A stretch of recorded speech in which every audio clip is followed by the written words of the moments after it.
The mass conservation law deals with conservation of mass by considering that total mass remains constant over time, as mass cannot be created from nothing or mass cannot be destroyed to nothing. In other words, mass is conserved and doesn't change over time for any system close to all transfers of matter and energy. This means that physical and chemical changes don't alter mass of systems, or why matter can move from one place to another, can change its distribution, can transit from one state to another, can change its forms from some chemical substances to others. In any way, initial and final masses will be equal, and sum of masses of all constituents of the system will remain unchanged. The law of mass conservation has numerous applications in natural sciences, as it keeps count of mass, a fundamental property of matter. Calculations in many fields and subjects, such as stoichiometry, analytical chemistry, chemical engineering, fluid and continuum mechanics, require equations obtained from the mass conservation. For example, in stoichiometry, based on the law of mass conservation, it is considered that the total mass of substances doesn't change during a chemical reaction, or sums of masses of all reactants and products for any chemical reaction equal each other, which means in chemical reactions, atoms associated with mass are not created from nothing or destroyed to nothing, but they just recombine to produce products from reactants.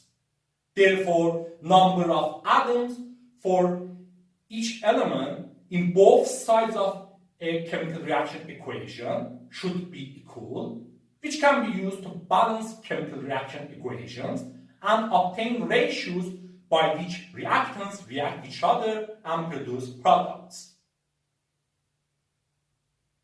Historically, from ancient times, there have been philosophical ideas on the conservation of matter and the fact that matter cannot be created from nothing or destroyed to nothing. But they weren't based on scientific methods or experiments. Also, before establishment of a formal definition of the mass conservation law, it was used and assumed by scientists such as Jean Dewey, Joseph Black, and Henry Cavendish in their works and experiments.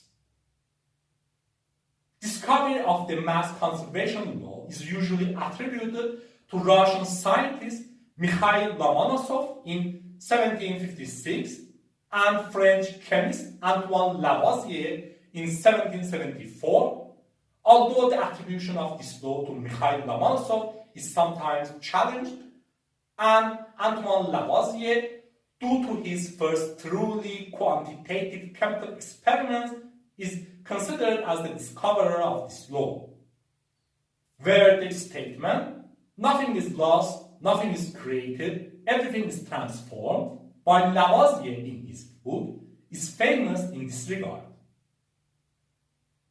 Establishment of the mass conservation law in 18th century not only disproved then popular phlogiston theory, but also contributed greatly to 18th century chemical revolution, progress from alchemy to modern chemistry, change of chemistry science from a qualitative to a quantitative one, and common consideration of Antoine Lavoisier as the father of modern chemistry.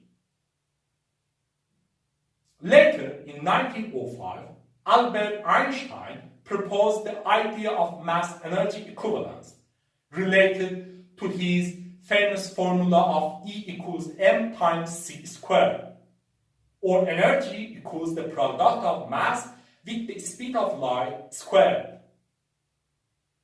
This challenged the mass conservation law, as mass can be created from energy and mass can be destroyed to energy. So in general, mass can change and is not conserved. In fact, we should generally consider mass and energy together, such as both sides of a same coin, as mass and energy cannot be created from or destroyed to nothing, but they can be converted to each other. Therefore, in general, we should consider the conservation of mass and energy together, instead of the conservation of mass or energy alone. However, in some cases, such as physical and chemical chains, that we have energies whose equivalent mass is much smaller than the total mass of the system, we can neglect the change of mass due to conversion between mass and energy. Therefore, we can consider the mass conservation law for physical and chemical chains. While this is not the case with nuclear reactions, especially particle-antiparticle annihilation or creation in particle physics. Anyway, here we can see that we have a natural behavior of systems. The fact that mass cannot be created from or destroyed to nothing, which can be described as a law, the mass conservation law, whose discovery helped the 18th century chemical revolution and birth of modern chemistry, and whose applications in natural sciences are numerous and important. This is interesting, isn't it?